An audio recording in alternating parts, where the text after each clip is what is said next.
इस दुनिया में सब कुछ उस दिन बदल गया जब अचानक अलग अलग जगहों पर रहस्यमय द्वार खुलने लगे। इन द्वारों को गेट कहा गया। ये साधारण दरवाजे नहीं थे, बल्कि एक दूसरी दुनिया का रास्ता थे जहां भयानक राक्षस रहते थे। इन राक्षसों से लड़ने के लिए कुछ इंसानों को विशेष शक्तियां मिली और वे हंटर कहलाए। हंटर्स की भी रैंक होती थी। एस रैंक सबसे शक्तिशाली और ई रैंक सबसे कमजोर। और सुंग, जिन्वू, वह दुनिया का सबसे कमजोर हंटर था, एक ई रैंक।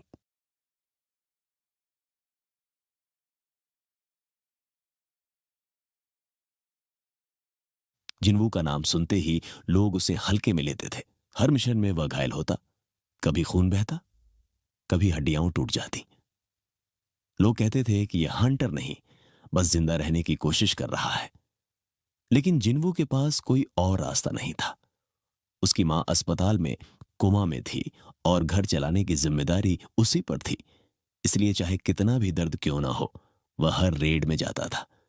एक दिन एक साधारण सा डी रैंक गेट खुलता है। जिन्वू अपनी टीम के साथ उसके अंदर जाता है। शुरुआत में सब कुछ ठीक लगता है। राक्षस कमजोर होते हैं और आसानी से मारे जाते हैं। सभी लोग खुश हो जाते हैं और सोचते हैं कि यह रेड जल्दी खत्म हो जाएगी। तभी उन्हें डंगन के अंदर एक और दरवाजा दिखाई देता है, एक गुप्त डंगन। अधिकतर लोग मना करते हैं क्योंकि गुप्त डंगन का मतलब होता है सीधी मौत। लेकिन कुछ लोग लालच में आ जाते हैं और अंदर जाने का फैसला कर लेते हैं।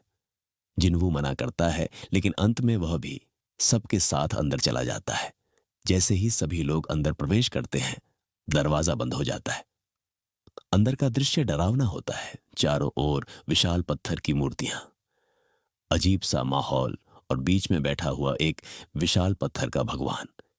दीवार पर कुछ नियम लिखे होते हैं, लेकिन कोई उन्हें गंभीरता से नहीं लेता। अचानक जैसे ही एक आदमी आगे बढ़ता है, एक मूर्ति उसकी गर्दन उड़ा देती है। सभी लोग डर से कांप जाते हैं। अब सबको समझ आ जाता है कि यह कोई साधारण डंगन नहीं है। जिन्वू ध्यान से दीवार पर लिखे नियम पढ़ने की कोशिश करता है और समझता है कि यह जगह नियमों पर चलती है। अगर नियम माने गए तो शायद जिंदा बचा जा सकता है। लेकिन घबराहट में कोई किसी की बात नहीं सुनता।